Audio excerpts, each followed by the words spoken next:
Welcome back to Big Bacon's Collection.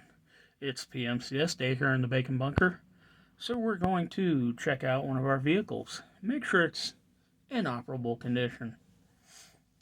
So, what we're looking at today is the G.I. Joe Rise of Cobra Skysweeper with air raid. As we always do, we're going to look at the figure's accessories. We're going to check out the figure, we're going to do his articulation, then we're going to do a deeper dive on the vehicle, and then we're going to get them up on the display shelf. So, air raid comes with a nice looking sidearm. That's a 1911, period. No ifs, ands, buts, arguments. None. He comes with a really nice looking rifle. This looks like some almost kind of like an M4, but not quite. The sculpt is not amazing, but what is amazing is they actually gave it silver paint apps. And yeah, there's a smudge point there. A little bit of extra paint overspray over here. But all in all, it's not a bad looking piece of equipment.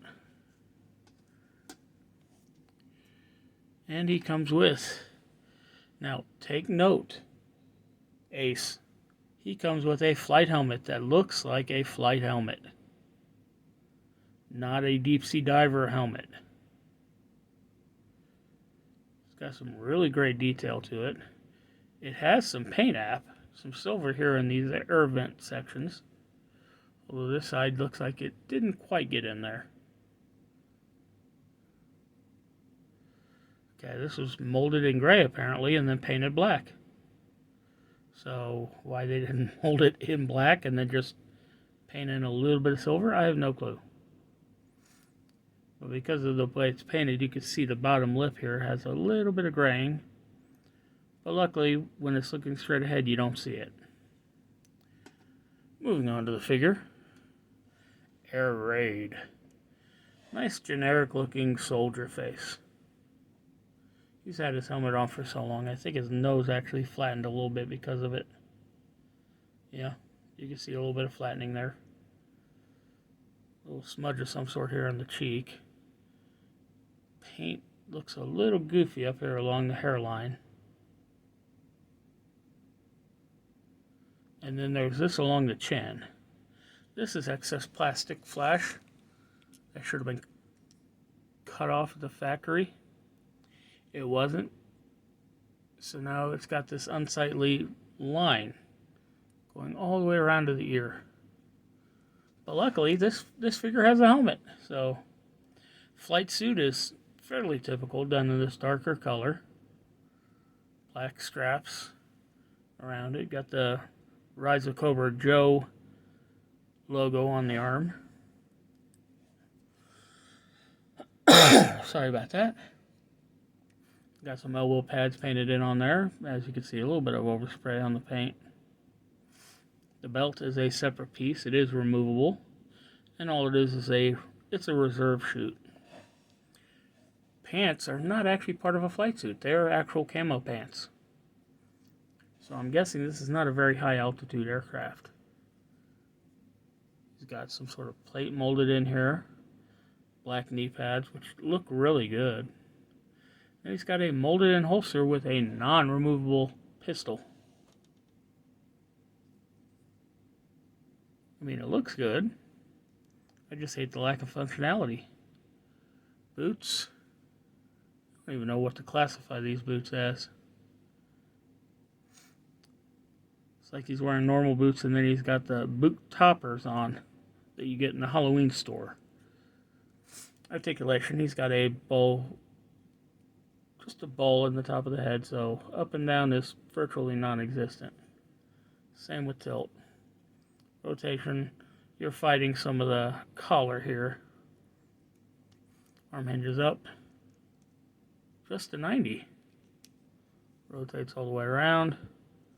Single jointed elbow comes up this far, and there is rotation at that elbow. Hand rotates, there is no hinging. He's got a torso cut, which allows him to bend forward virtually none. Back a little bit. Some tilt, but great rotation. Leg has a standard T-hook, so kicks forward that far, kicks out that far, back that far. Nope, it is a double jointed knee. Double jointed knee, but because of the way it's sculpted, that's all the further you get, but it's still good range. Foot rotates. Does not hinge. I also should have pointed out during my overview that on this camo pattern, there's a lot of points where it just like didn't get down into the sculpt, or it looks like it just is missing. Now the missing ones might be on purpose, but the ones with the deep-seated mold points, that's disappointing. So let's get him geared up, shall we? I'm going to throw his helmet on him. And the thing is, with the way his head is shaped, you can get the helmet all the way on and have a wonderful view of his eyebrows. This is not necessarily the perfect head to use for this helmet.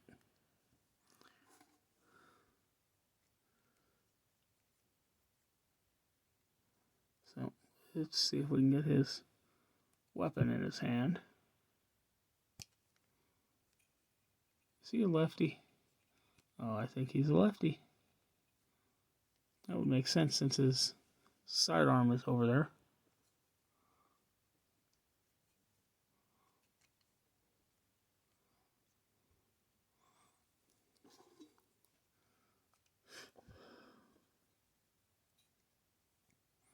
If we can't get this in here, I'm just going to duck it into the cab of the aircraft.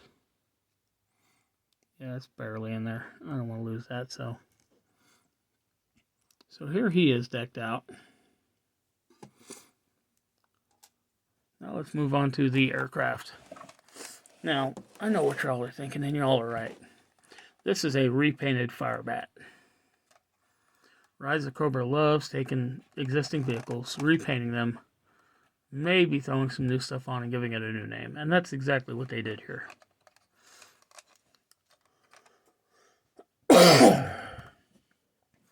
So, first and foremost, the shape of this vehicle, I love it. Forward stabilizer wings, folding wings. The color is, I don't even know what to classify this color as, but it's white and like a seafoam green blue color. Unlike the Firebat, they actually gave it landing skids. Front skids are attached to two undermounted machine guns. You've got a couple missiles, some missile launchers, spring-loaded missile launchers that do function with some power. A couple of drop bombs. Coming around the back here, you've got a triple engine exhaust system, air intake area. Now, on the Firebat, they do not have these extra side booster engines. These were sculpted just for this vehicle. These attachment points were sculpted just for this vehicle. And when the wing comes up, it only comes up that far, which is not all that impressive. But anybody who had a Firebat knows the original design had it so that the wing would fold all the way up into a compact fit. Well, you can't do that with this one. You're sacrificing that extra range for a lot of added bulk to the vehicle, and I'm okay with that. If you open, let me go back to this. Pull off this little side panel here, and you have access to the engine compartment. Now, the engine is in the same color as everything else on the plane. Canopy does open. There's a pilot section. No real controls of any kind. But if you look back there, there's the actual engine, which would not make any sense from a engineering standpoint, but you know, it's G.I. Joe, so who cares?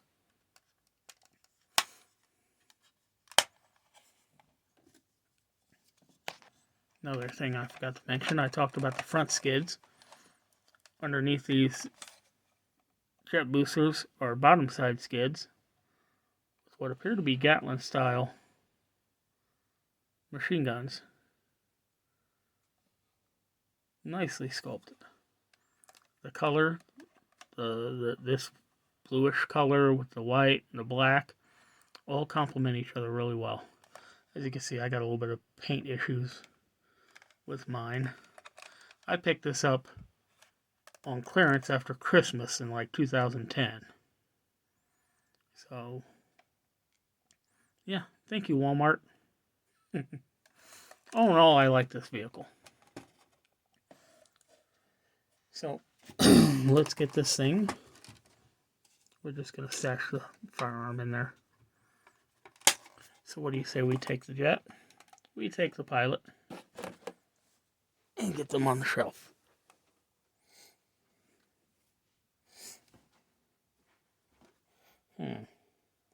I really didn't plan ahead and clean the area.